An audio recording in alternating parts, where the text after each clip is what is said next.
scientists that are out there of extraterrestrial origin. A large, hairy creature with arms that hang down beside its, or down on its sides.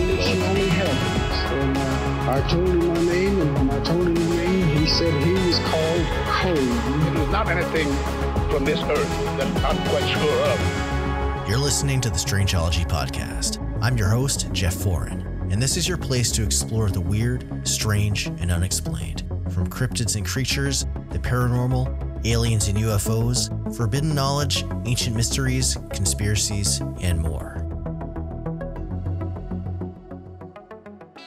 Hey everyone, and welcome back to the show. Thank you so much for hanging out with me today. Coming up on this edition is an update from author and friend of the show, Deese, on his latest book, Hunting Grounds, which is all about the Dogman. Well, summer is officially here, and this week has been super hot, and I'm very thankful to have AC in my upstairs office, because I think I would need to move this whole operation into the basement of my house if I didn't. I mean, that might happen someday, but that would entail a lot of work and remodeling, but we're making do as is. But anyway, thank you for bearing with me while I took a little bit of time off last week from the usual production schedule. I've had so much going on at home between my partner's back injury flaring up and summer vacation for my older kid. At least it's been super tough to get any new content done these past couple of weeks, much less editing the podcast. I have a few pre-recorded interviews that I just haven't had the time to do, but I do now. And here we are. Now, surgery is coming within the week for my partner, so that's going to help out a lot. And, hopefully everything goes well with that. This past weekend was also spent with family for my mom's celebration of life. As some of you may remember, she passed away back in February of this year, 2024. It was a hard day, but also a good day, and good to see family, extended family, cousins, aunts, and uncles that I haven't seen in a while. The forecast was originally supposed to be rain, but the weather cleared out in the morning for the ceremony, which was good. And, maybe mom had something to do with that. I don't know. And it's curious because about a week prior, my mom visited me in my dreams, which hasn't happened at all since she died, or really ever, even when she was still here. And it was this brief thing, but basically she was telling me this message that, at first she didn't even realize what had happened, but she's all right now and everything is okay on the other side. Now, I don't know how much stock should be put into dreams. I know there's a lot of people that think there is meaning to dreams and all of that. There's certainly a lot of study. I've had folks on the show talking about NDEs and shared death experiences and all that kind of stuff. And, this one felt really real, and it helped me to find peace and acceptance with it all. So I just thought I'd share that little bit there. This is a podcast about the strange and unexplained, after all, and I always appreciate everyone's support with what I do with this. So thank you for listening, and also bearing with me as I've been going through a bunch of stuff the past few weeks. But I'm going to keep this intro front-loaded as usual, but brief. Just wanted to throw a couple quick reminders out there before things get started. Don't forget to set your podcast app to auto-download so you never miss a new episode. And don't forget to follow Strangeology over on all of my social media accounts. I'm on Instagram, TikTok, Facebook, etc. for more content, updates, short-form videos, and all of that. Also, make sure to check out my website, strangeology.com. I do have a blog there with a bunch of articles that you can check out. And I also have a mailing list. I don't send out too many emails, if ever, but when I do, you can get discount codes to my shop and all that kind of stuff, and maybe updates on what I'm doing, news on events that I'll be at, etc. But the best way to support my show is to tell your friends and anyone who loves the strange and unexplained. Word of mouth helps so much. And if you love what I do with Strangeology and want to support the show, you can always become a member by heading over to patreon.com/Strangeology, and you can join for as little as $1 per month. Any support helps out a ton and helps keep the lights on here at Strangeology HQ. Higher tiers unlock more perks like early access and ad-free episodes, access to the members-only episode extension, Strangeology Beyond, which are sometimes a whole other research topic or an extended guest interview. We have fun with it. There's also a merch discount for my shop that's permanent, exclusive merch, voting power on new topics, bonus content, and more. So if you want to join a growing community of like-minded people who are into the strange and unexplained, it's a great place to be. And I appreciate the support. And the more of it I get, the more content I can create on a regular basis and increasing frequency for everyone out there. And to all members of the show, past and present, you know who you are. Thank you so much for the continued or previous support. It helps me out so much. And finally, Monster Fest 2 is coming up next weekend. I've got some cool stuff lined up that's happening during the event that I can't talk about yet, but I'm definitely stoked to share it when I can.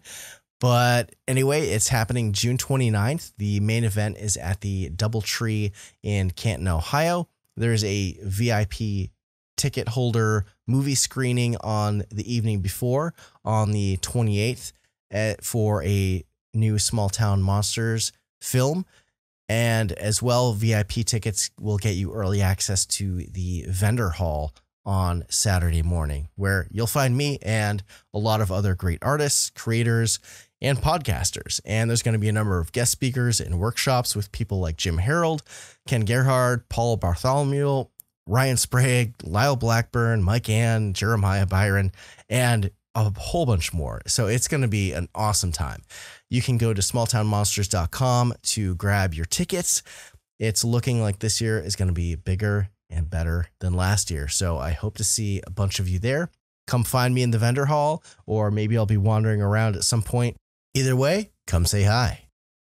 All right, that's enough of that. Why don't we get into the episode for today's show? We have an update from Aaron Deese, who has recently published a follow-up book to last year's Texas Dogman Triangle, Dogmen of the Lone Star State, this time with a focus on the Dogmen of the LBL, along with a few other cool updates and stuff on the horizon. So sit back, relax, and enjoy the show.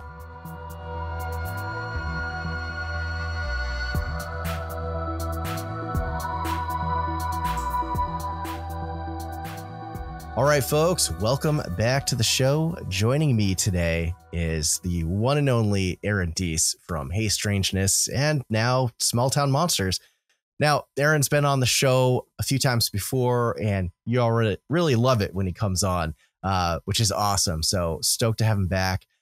He doesn't really need a reintroduction, but if anyone out there is new to the show, you're listening for the first time, Aaron, can you, what do you do? Yeah, I do weird stuff. My name is Aaron Deese. I am an author and content producer with Small Town Monsters. You may know us from our documentary films, of which there are many. A few years ago, though, I started a podcast with my wife called Hey Strangeness, and that was kind of the springboard that launched me into this community, got me acquainted with Mr. Jeff of Strangeology over here. It kind of connected me with a lot of really interesting and cool people who would turn out to be very important to my present career. So that's kind of where I got and how I got to what I'm doing right now. But I do story work and research for Small Town Monsters. I produce currently all three of our podcasts, The Lore You Know, House of Monsters, and STM Live.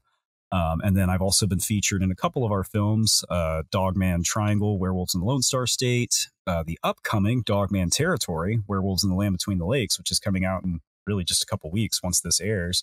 And I also made a small appearance in Chupacabra. And we just started airing UFOs Revisited, which I am the host of, which is a show I'm very excited about. So that's awesome. I'm so happy for you, man. That's Thanks, you're living dude. the dream. You're living the dream. Thanks, man. Well, you've been a role model and an inspiration since day one, and that's not a joke. Well, so. Well, thank you. We're out here doing the thing, you know. So yeah, I want to get into this new book that you did. It's kind of a sequel to the Texas Dogman Triangle. It's called Hunting Grounds, the Dogman of the Lakes. Did I get that right? Dogmen of the Lakes, but it's Dogmen. It's also a weird title, and I honestly wanted to change it after I had settled on it, but then we had already started publishing promos for it. So now you get Yeah, it's too late. Yeah. So what led to the decision to look into the LBL versus other potential hotspots for Dogmen? Yeah, definitely. So I had finished the Texas Dogman Triangle, had a tremendous amount of fun doing that. It was great. It was everything I wanted it to be. And then I kind of started looking at this Dogman phenomenon through a different lens, like taking all of the stuff I had learned in Texas and going, okay, well, where else is this going on? And it turns out it's going on in a few places. So narrowing it down to a specific area really kind of came from brainstorming with Heather and Seth at STM. And they, full credit to them, they were the ones that came up with the idea of, well, what if you look specifically at the Land Between the Lakes and dig into this massacre story, which was really an organic transition because people have been asking me about the LBL massacre since I started having conversations about Dogman. And it wasn't something I really had a definitive answer on. So I was excited to do it. I had already kind of made notes just from it being an area I wanted to look into at some point.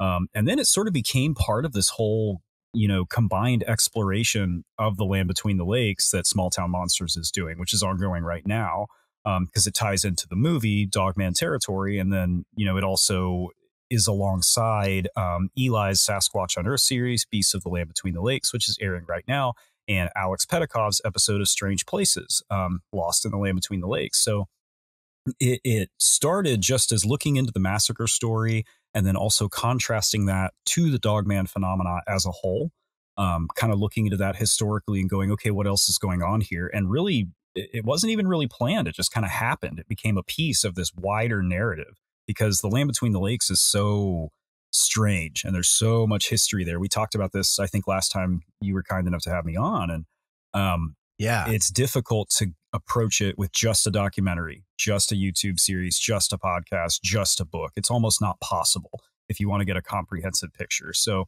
the book focuses very specifically on the Dogman phenomenon in the LBL, but it's also, there's so much more.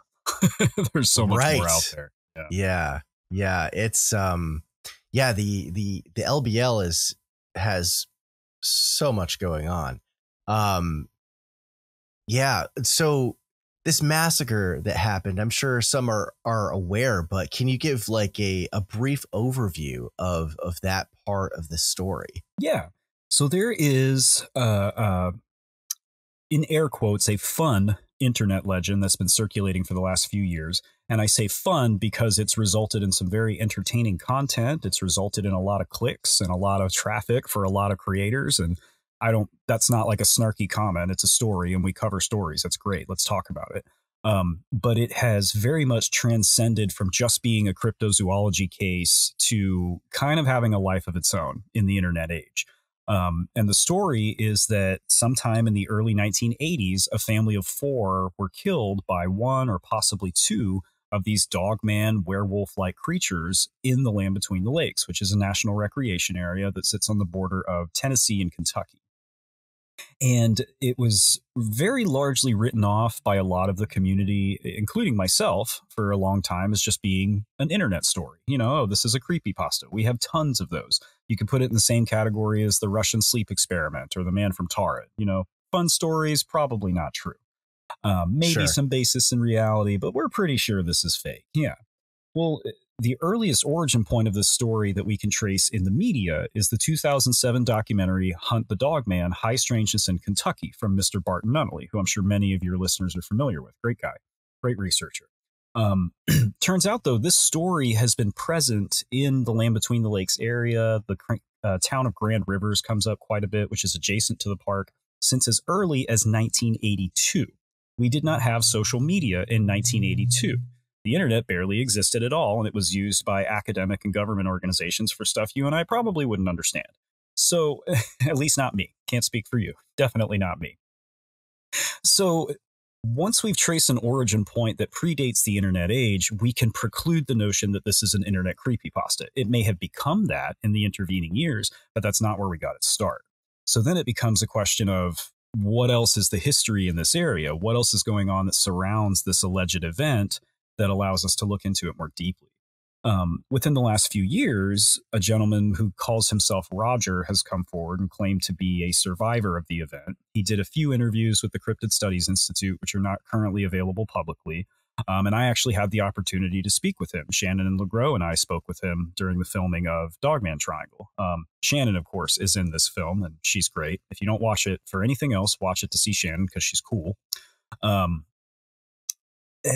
that added some additional details that weren't present in the general narrative. That has altered the discussion a little bit for people who are really interested in it. People go back and forth as to whether or not his account is valid, whether or not it's a true story. I have my own opinions that I won't share publicly.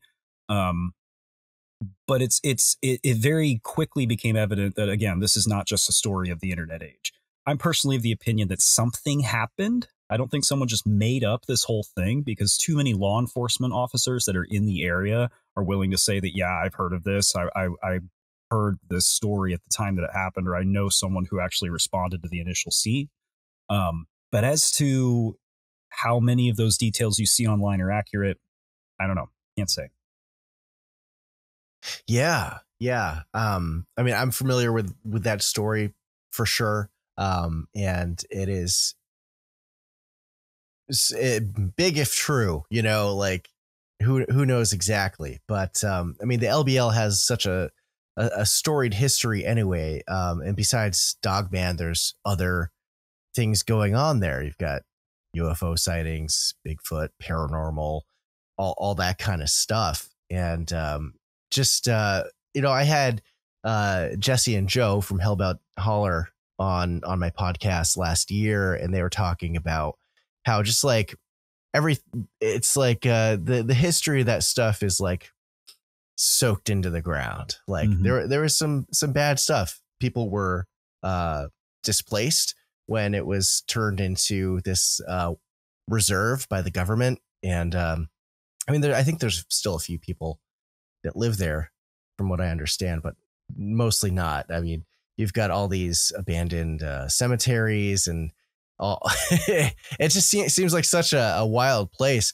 Now, did you during your research, and you mentioned this is a pretty comprehensive thing, Small Town Monsters, you guys are going pretty hard at this from a lot of different angles. Are there any other legends besides Dogman that have been kind of prominent on the radar for looking into and getting more info about? Yeah, definitely. I mean, the Sasquatch activity out there is, excuse me, let's try that again. The Sasquatch activity out there is intense.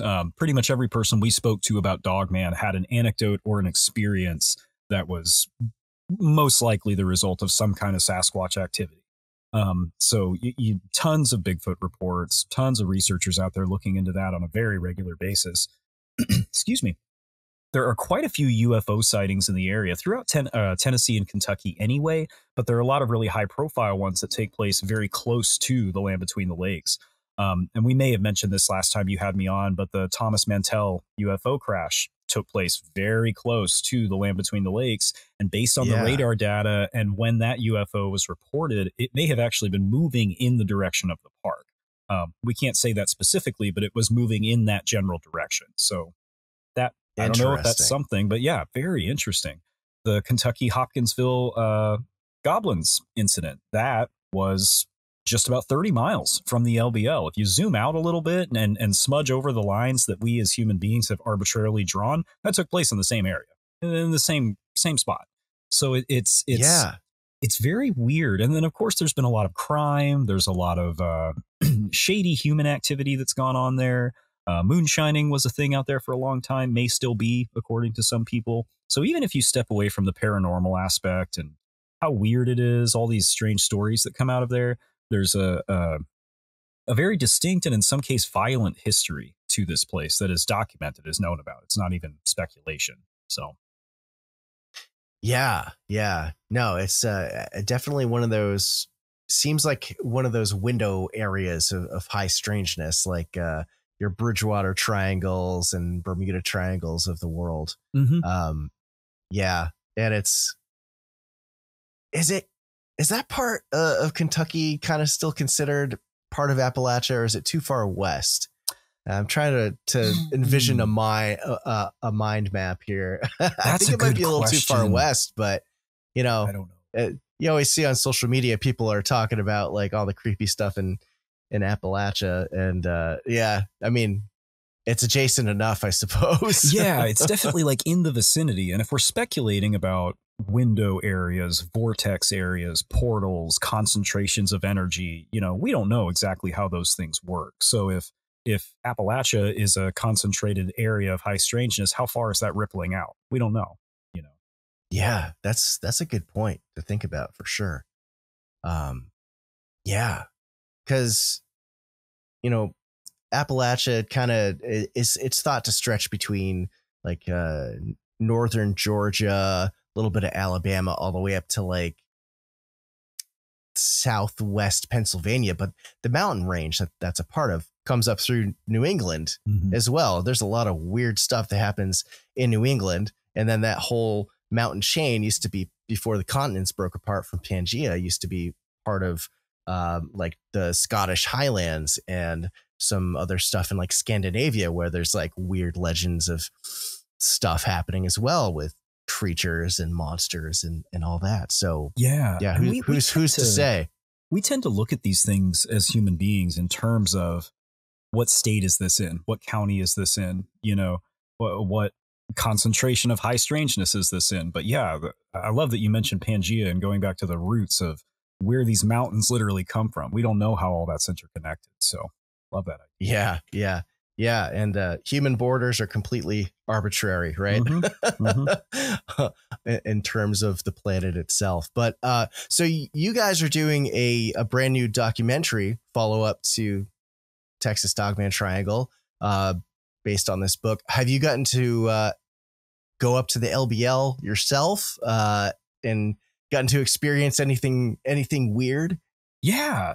One of the comments I saw a lot for the Texas Dogman Triangle was the documentary specifically was, it didn't really have any field work. You guys weren't out there at night, all that stuff. And the way that film was done and the way the book was written, it just wasn't an element of that. But this one is different. You'll see us in the woods at night. We get in some of the bunkers, the LBL bunkers that you hear about. So some very interesting stuff went on there. We do get out there with Jesse and Joe Doyle. I don't think that's a secret of Hellbent Holler. We go to the place where they had their sighting and they captured their very compelling thermal photograph a few years ago. So that's explored and talked about quite a bit.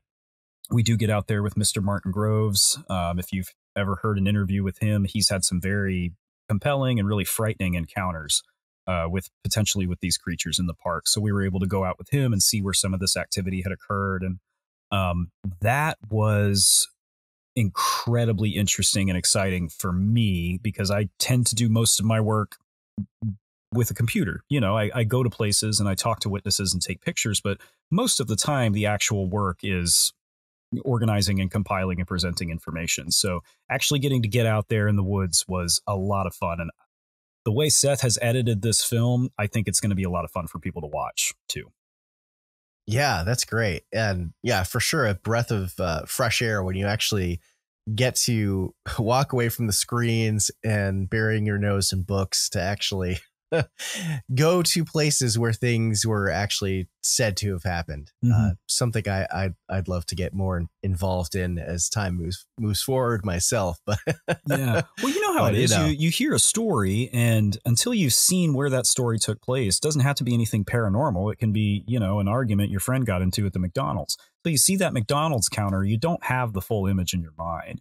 And so like going to these places and realizing like, wow, something like this could have happened here based on what I see. It's kind of adds an element to it.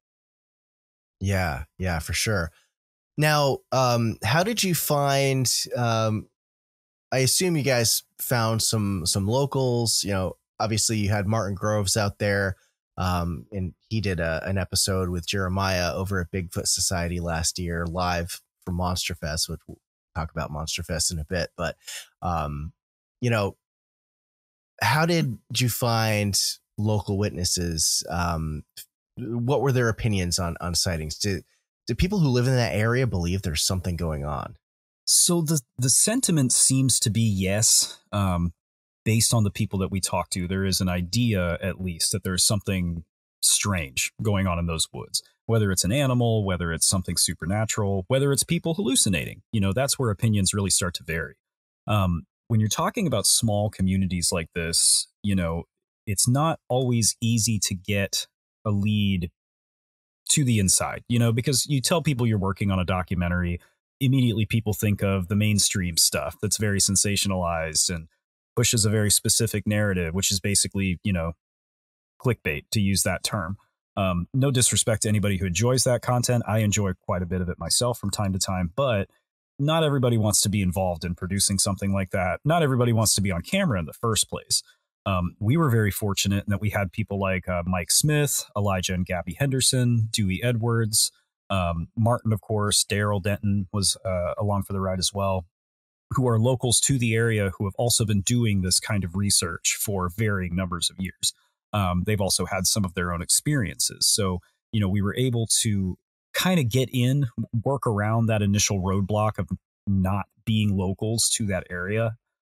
Myself, especially, I really never spent time out there. So writing a book about it, you have to know what the place is like. And I kind of started from square one, just learning about the environment, the animals, the industry, what businesses are big out there, what industries got their start out there versus what's there today. I really had to start from square one, and having those people like Elijah, Mike, Martin, really invaluable. Yeah. Well, that's awesome that you have those resources of people who, are familiar. They've got their own stories and all that, for sure. Mm-hmm. Now, have you found, have there been any commonalities or patterns with different sightings of Dogmen? What do people usually experience when they see this stuff that they can't explain? Yeah. The short answer is yes. There's definitely a pattern to this stuff.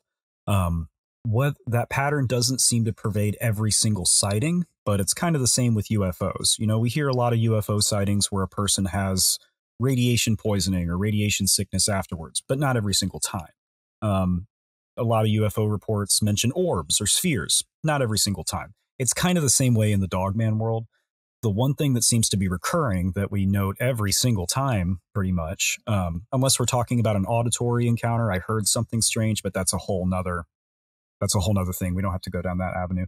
A lot of speculation. It's an upright canine form, essentially, is what people are witnessing. Usually we're hearing about pointed ears, an elongated snout. Tails don't come up a whole lot. I know in pop culture, any depiction you see of a werewolf, there's usually a tail. Maybe not all the time, but very often. Don't hear a whole lot about tails. That's sometimes. So on the surface level, I saw a dog walking on two legs. What's striking about these encounters is that very, very often, I would say 75, 80% of the time, witnesses report feeling uncomfortable, afraid, having nightmares afterward, being afraid to go in the woods. And we're usually talking about hunters, campers, people who are used to being outside, law enforcement officers, military veterans. If there's something in the woods, the people in the woods are the ones most likely to encounter it. And the people most likely to be in the woods are the ones who are comfortable being there. And that's usually who these reports come from. So to me, that's striking for two reasons. Because one, if I just see a strange dog, I'm not going to have nightmares for 30 years. I'm not going to have post-traumatic stress disorder.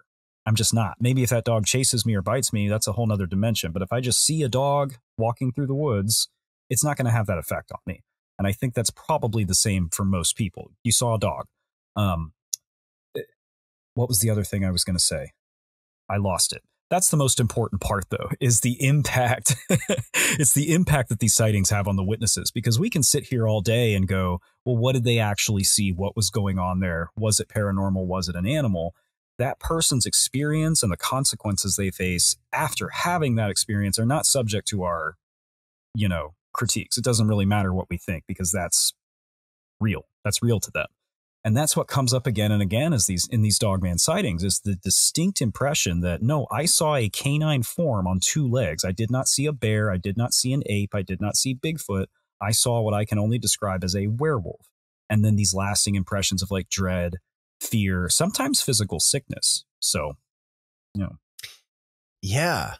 Well, that's, I would say, good to have, at least a little bit of a pattern recognition there for all these commonalities, that people who don't know each other they're all reporting the same thing, which to me sounds like there's something actually there. Mm-hmm. And yeah, that's super interesting.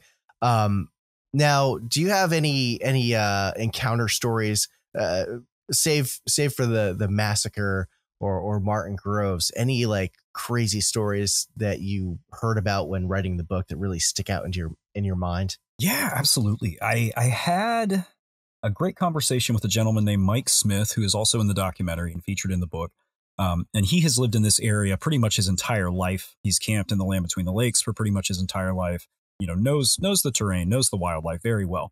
And he hasn't had a visual sighting, but over the years, he's developed an interest in this stuff, and he's had people contact him. He's kind of become a default researcher, because you're there and you're hearing these stories. So he's had a few people contact him with their own visual sightings. And then he's gone out and done research in areas where he's actually experienced very strange auditory activity, picked up EMF waves on a reader near a graveyard. And when this happened near this graveyard, he was there with his son. It's in the movie, in the book, so I don't want to go into too many details because I'll get them wrong, and then someone will go watch it and be like, you got this wrong. But he actually captured a footprint and was able to cast it. And it does not look like a Sasquatch print. It is way too big to be a human print. And he actually ran it by, I believe Dr. Jeff Meldrum, if I'm not mistaken, took a look at it and said, this is not a Sasquatch print. I could be misremembering because I haven't talked about this in an interview yet, so I didn't practice this, but a very noted Sasquatch researcher, I believe it was Dr. Meldrum, looked at it and was like, yeah, no, that's not Sasquatch, dude. I don't know what you got, but it's something. So, we don't often see, right? We don't often get physical evidence in Dogman cases. And when we do, it's usually not very good. It's usually easily debunkable. But this is a really compelling potential Dogman print that was captured by someone who, I'll die on this hill, is a very reputable researcher and does look at this stuff objectively. So. Yeah. Wow.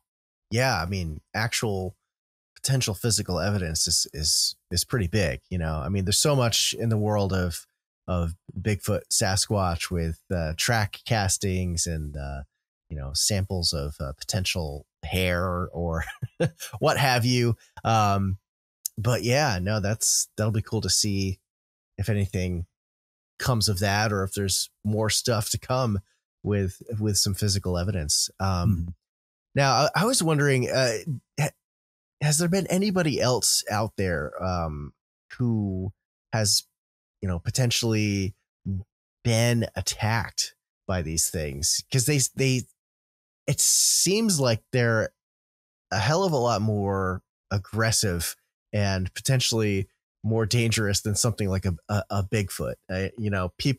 Stories I've read, people are like, this thing jumped out in front of my car, it snarled at me and like jumped across the road in one leap. Mm-hmm. Probably could have like torn the door off the car if they wanted to, like. Yeah. And that's Yes. It's another short answer yes scenario. I, of course, did not meet anybody who claimed to have been physically attacked by one of these things. But there are quite a few stories. Again, talking to Martin, law enforcement officer, 30-year career, great reputation. People know who he is. He mentioned that there may be as many as 30 deaths that have taken place within the land between the lakes as a result of these creatures. Can you find those records publicly if you go looking? No. There's also quite a bit to the idea that there's a reticence on the part of the powers that be, the law enforcement in the area, to talk about this stuff publicly. That's a rabbit hole I won't go too far down. But what I will say is I consider Martin to be very credible. And if he tells me something, he believes what he's telling me. I believe that. No equivocation. I believe Martin believes what he's telling me.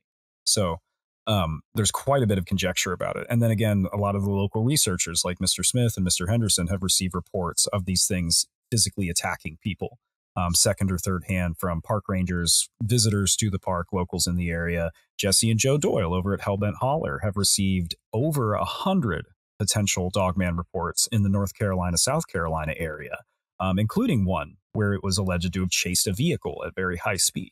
So, you mentioned that in kind of in jest, but we actually do have reports where these things are said to have chased or attacked vehicles. So I don't know, man. Yeah. Are we any closer to figuring out what Dogman actually is? I mean, I know there's a bunch of theories. Someone recently was like, oh, they're called what is it, cynocephaly, which is like goes back to like ancient Greece, where there were these dog-headed men that lived on an island somewhere. I want to say it must have been in the Mediterranean or something like that. But like, yeah, it sounds like something like this has been around for a long time. Yeah, I'm of two minds there. I believe firmly that this thing has been with us pretty much since the dawn of civilization, probably before. And I believe that because we see depictions of upright canines in Mesopotamian art. I'm talking, back to Gilgamesh times now. Like since the beginning, some of the earliest depicted artwork in the human record is of upright canines. So there's that. The cynocephaly is a really interesting idea. This idea of a biological, not just biological, but intelligent, civilized species of half human, half canines. My opinion is that those legends are probably a result of mistranslation. We can point to specifically Saint Christopher in Catholic mythology, where he's depicted as being a dog-headed holy man, warrior, saint. It's widely believed that those depictions are the result of a misspelling of his name or the region he was from. I can't remember specifically, but it was very close to the word dog, and it became that. So I don't have my notes in front of me to explain that in detail. And then also when we're talking about, stories of different civilizations, Christopher Columbus is said to have encountered the cynocephaly in some stories. But I think what we might be looking at there is kind of just the way in which people in other time periods viewed other civilizations, how they would look at other cultures and other practices and compare them to their own. And I think it's my opinion as someone who's not a proper scholar or historian. I think some of those legends at least are the result of that. But I do believe that whatever is causing these modern day sightings of these upright canines, I do believe whatever that is has been with us for a very long time, whether it's a biological species, a spiritual or supernatural element of some type, or just something we carry around with us, whatever that means. So yes and no. Yeah. I mean, it's so nebulous. I mean, you have people who are like, well, I mean, this goes with any prominent cryptid like Bigfoot or Dogman. Like where's the evidence in the fossil records of creatures like this? I mean, Bigfoot probably has like more footing to stand on with like Gigantopithecus, which was a 10-foot tall ape that was able to stand on bipedally. But like where's the evidence of something like a Dogman? Has that come up in your research at all, or has anyone been able to offer any kind of idea of why that might be? Like, we're not finding Dogman bodies or yeah, or anything like that. There are some rumors and some stories. I'm thinking of one that Nick Redfern wrote about specifically, and I can't remember the book he writes about it in, but it can actually, I believe it was Shapeshifters. Great book. Where he talks about a legend out of somewhere in England where someone is alleged to have the skeleton of a Dogman creature. And it's in this town where there's a werewolf legend that goes back a few hundred years. And, you know, you're not going to find pictures of it online. I looked. If anyone does find it, let me know. But so there is. You're going to have to go to England. Yeah, get over there. Call Nick. Ask him. I don't know. Actually, I've got his email. Let me. But no, let's shoot him an email right now. So there are some stories about that. With the fossil record, that's fun. I'm not an archaeologist, but I do know that we discover new species all the time. I do know that for a very long time, we thought Brontosaurus and Apatosaurus were two different things. Turns out they're the same species. We didn't think dinosaurs had feathers for a very, very long time. So we're always learning new things and finding new things. When we find fossils of animals, we don't usually find whole skeletons. You know, a lot of people probably know this already, but when you see dinosaur skeletons in museums, generally they didn't find all those bones in one place. They were from different places, and they were able to determine these are from the same species, so we're going to put them together. Sometimes they have to fill in the blanks with artificial pieces. So if we found Dogman fossils, how would that necessarily look anything different from, say, you know, just a canine skull or a canine appendage or a fossilized canine? Or a fossilized canine footprint. The same thing applies to modern day sightings. Say there are, you know, a few Dogmen, quote unquote, in a given area. One of them dies. It's already away from human eyes. It's already in an isolated area. Animals in general, we know, will go away to isolated places when they're sick or they know that their time is coming. So add that to the fact that decomposition happens very, very rapidly in the wild. Scavengers, bacteria, bugs, the elements.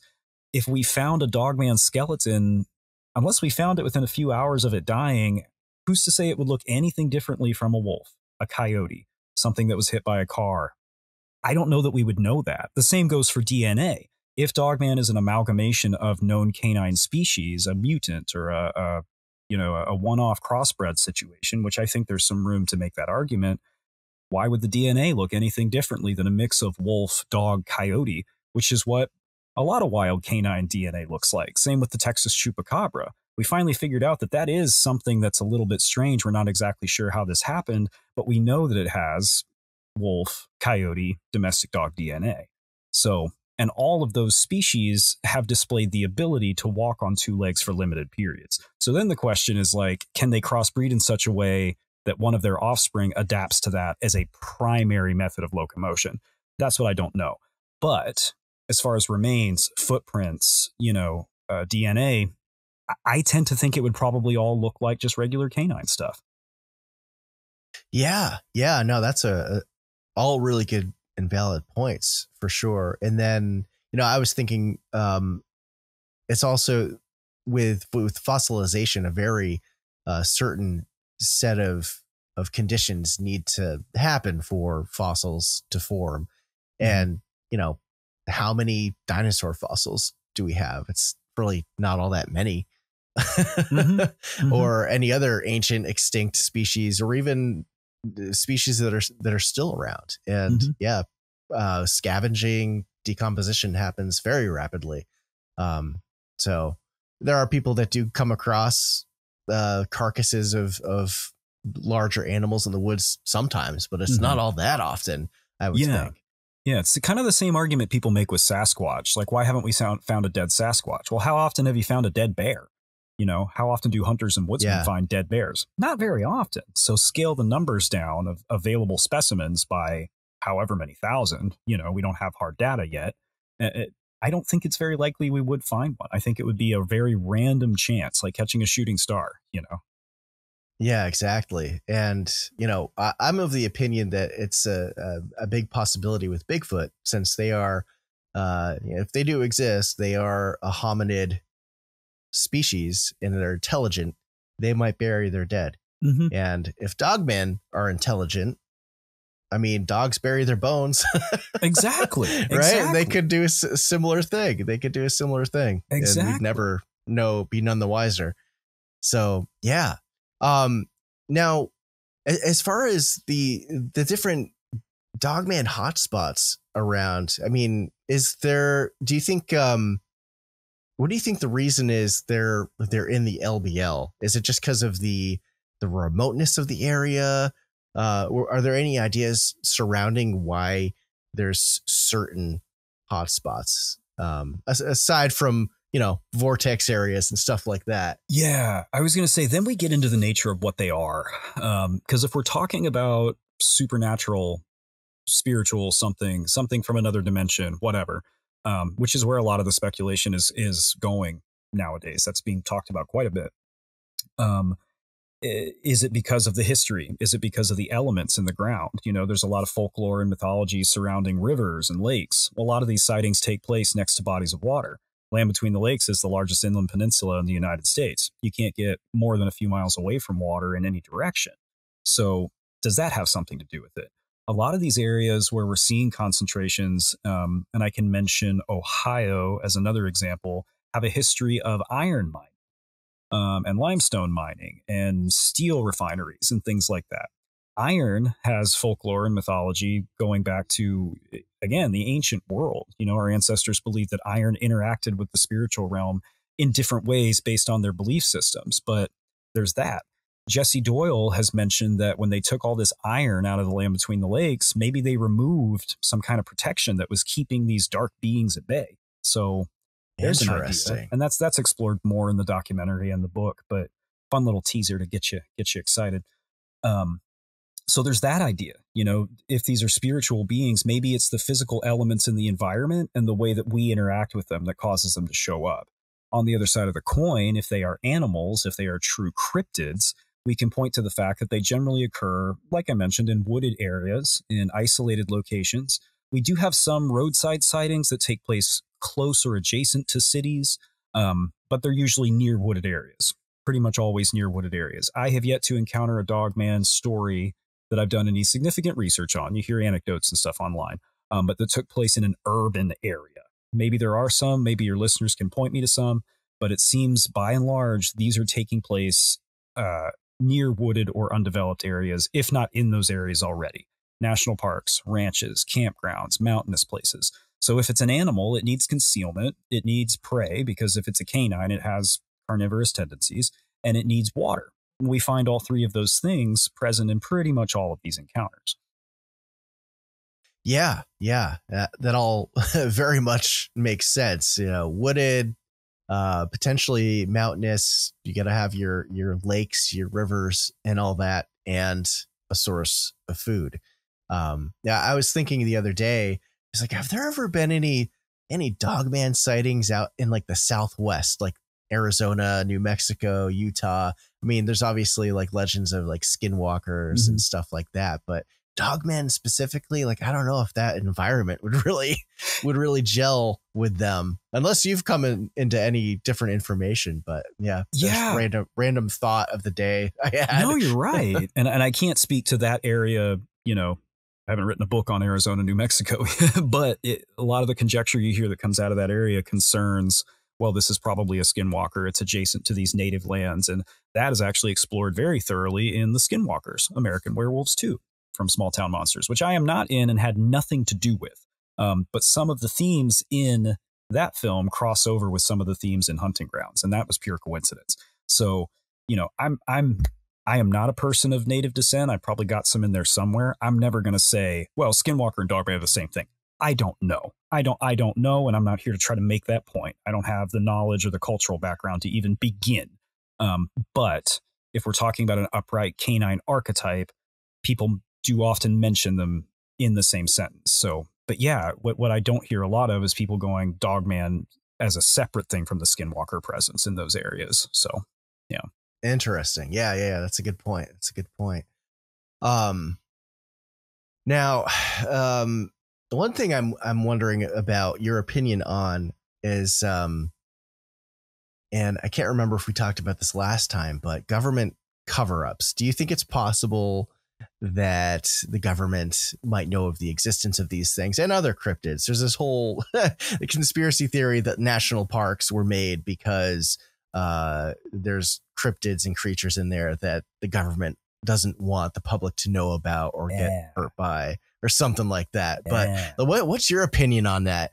And, potential military experiment gone wrong. Like, yeah, it's a weird rabbit hole. Yeah, for sure. It's such a fun idea, man. And it's one of those places where, the legend intersects with fiction, because we see that trope all throughout fiction. I mean, if you look at the underworld movies, that's not quite what you were describing, but this whole idea of an underground werewolf society existing alongside us, I think it's a great idea, but I haven't run into any evidence or enough compelling testimony to make me think that that's the case. I think what's more likely is that they don't care. I don't think it happens often enough that the federal government is like, we got to get a handle on this. We got to deal with this. I think there is definitely a reticence on the part of, like I said earlier, local law enforcement or even federal law enforcement that are active in that area to talk about this stuff. But if you're a law enforcement officer with no general interest in the paranormal, why would you agree to an interview on something like this? Why would you risk your reputation if you hadn't had a real experience, like Martin Groves, that cements it in reality for you? Why bother? So I would guess that these reports probably still are coming in from time to time. The rumors are probably still floating around in certain circles, but these people don't have enough of an investment to come and talk to people like you and me, and I wouldn't either. I would not either.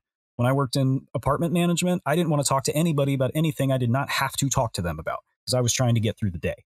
And I expect their jobs are a lot more stressful than mine was. So that's kind of where I go. Sure. There. Yeah. I think it's kind of the same with like UFOs. The government probably knows more than what they're telling us. I'm sure there are elements of any government organization that are like, yeah, I don't want to deal with this Dogman thing, so I'm just going to not do a press conference about this. But I don't. Right. I'm not of the opinion that it's a mass cover up. I'm not of the opinion that it's necessarily a conspiracy. I don't buy into the government breeding program angle. I just don't. That's my opinion. People are welcome to disagree with me, point me towards resources that might change my mind. But aside from YouTube comments, I haven't seen enough to point me in that direction. I think if they're out there, well, I do believe that they're out there at some capacity, but I don't think it's something the government has control over or, is hiding from us necessarily. I just don't think they care that much. Right. Yeah. No, that makes sense. I mean, if there's not a ton of them, they're not coming into urban areas and being a menace to society. Yeah. Just like, let them be. Let a guy say I saw a werewolf. No one's going to believe him anyway. If I'm a government official, that's my mindset. So. Yeah, for sure.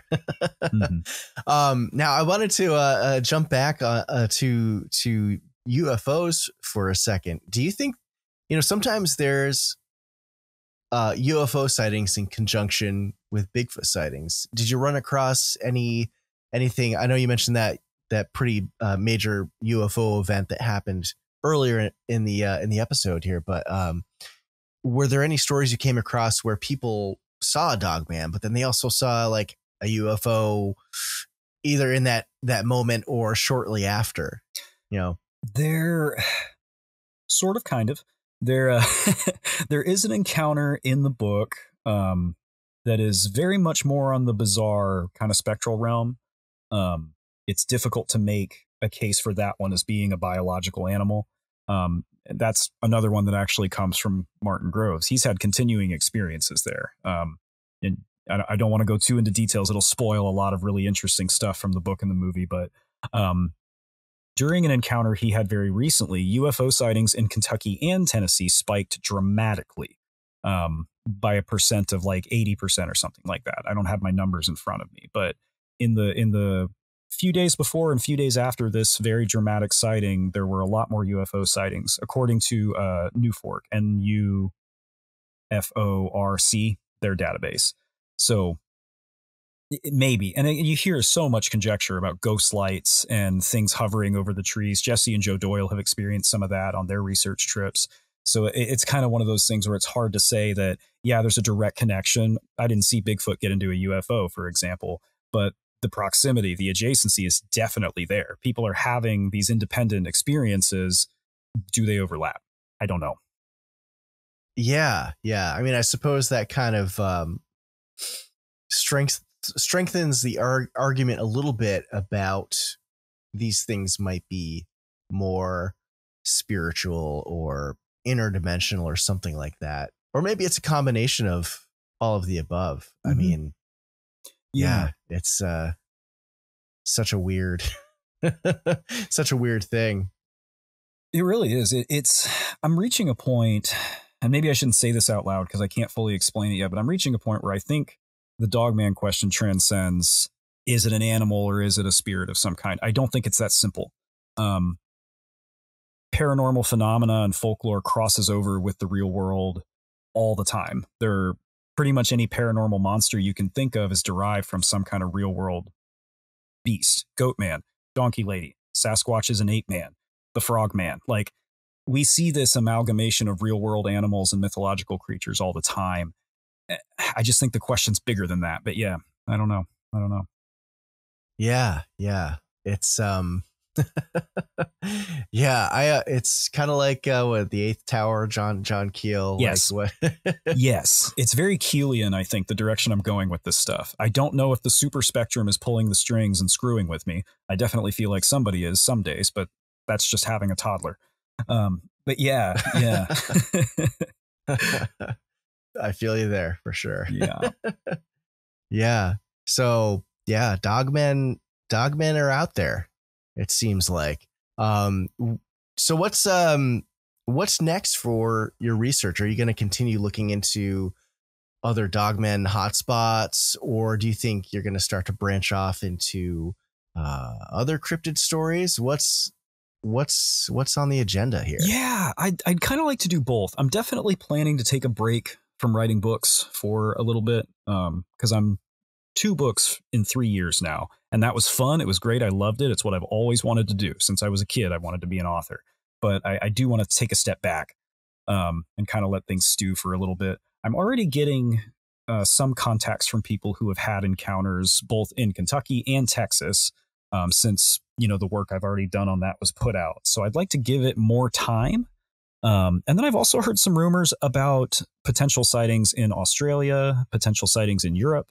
And so I'm working on making some connections, hopefully in those areas, to look more deeply into that. I've already been in touch with one viewer of STM Live, which is our weekly Small Town Monsters live stream, who pointed me towards an alleged encounter out of Scotland in the early 2000s. So, and Scotland has the legend of the Wolver, which is another European werewolf myth. So I want to chase those threads as far as I can, and I don't want to be rushed. You know what I mean? Yeah.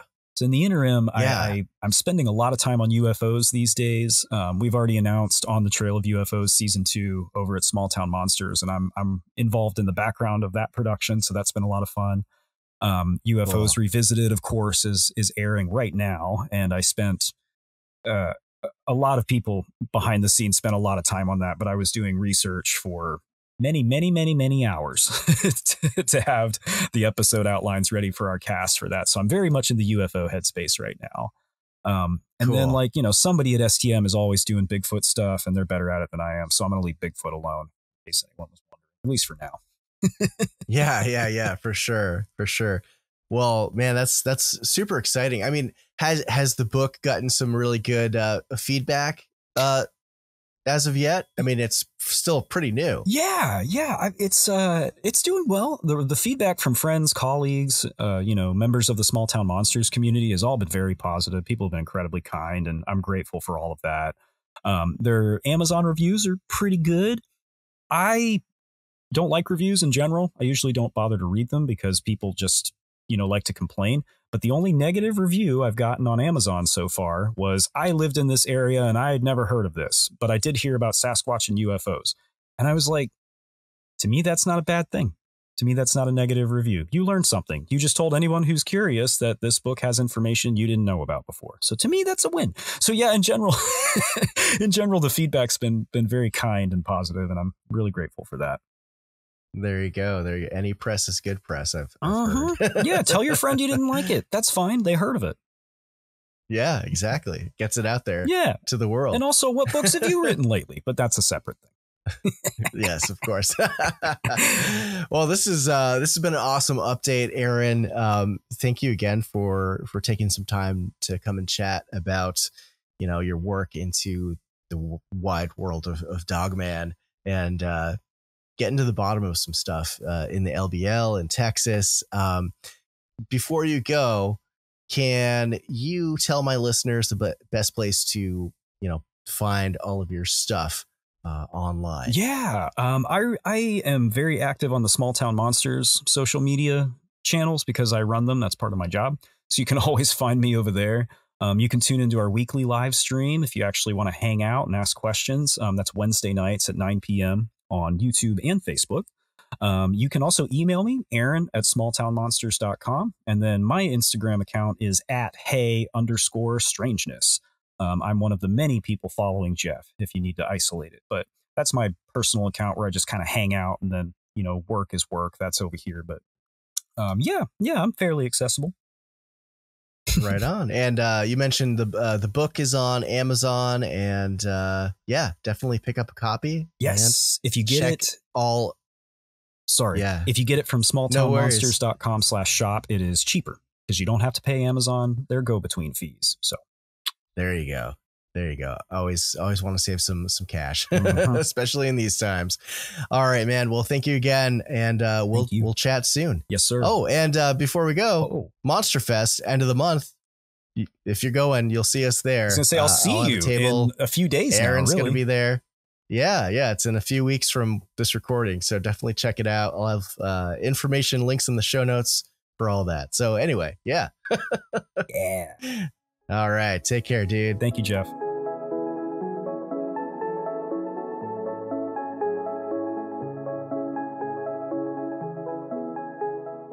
All right. Thanks again, Aaron, for coming on the show one more time. I think he's been my most frequent guest for the show. I always love having Aaron on. He's such a dude, such a scholar.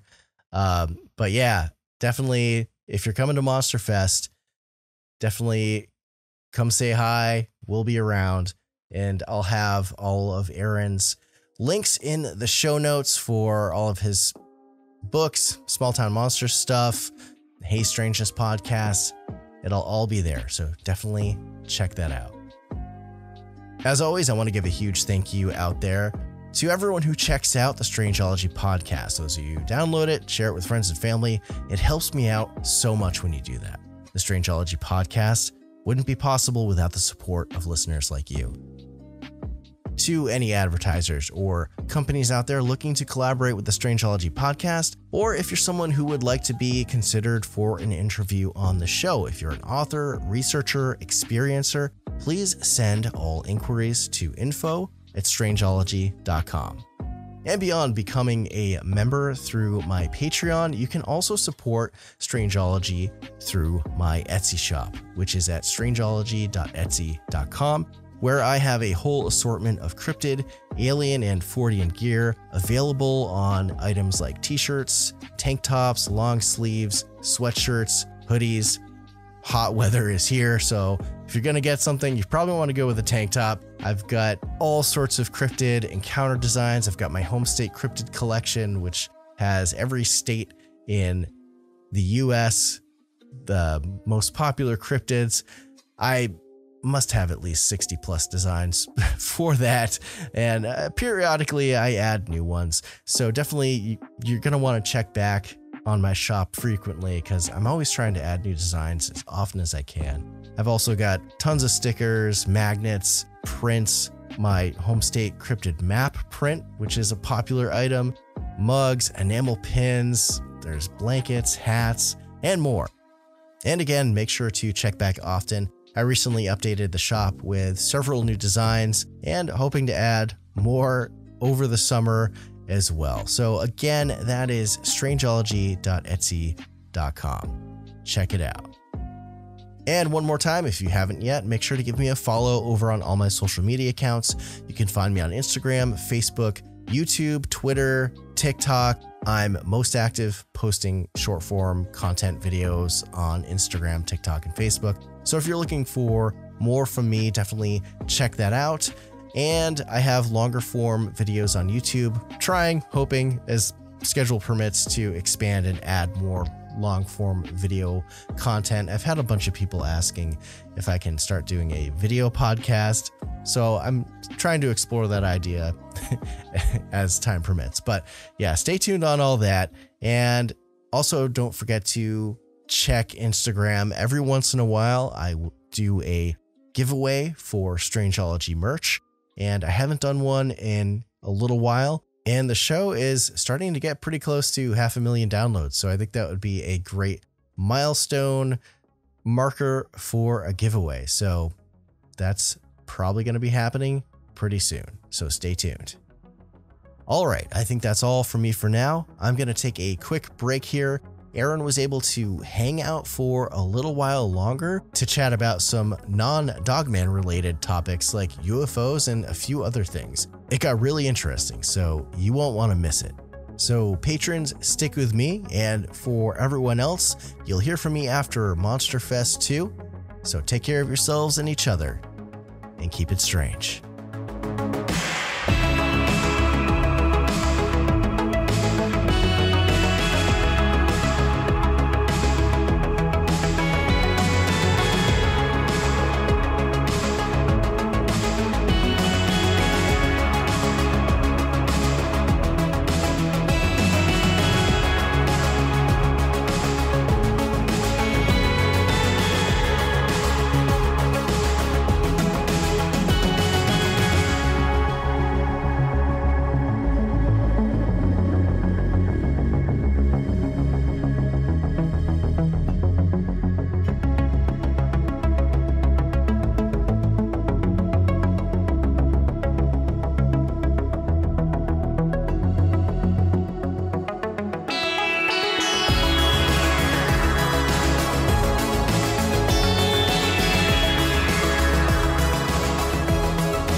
Okay, members, welcome back to Strangeology Beyond, your exclusive portion of the show.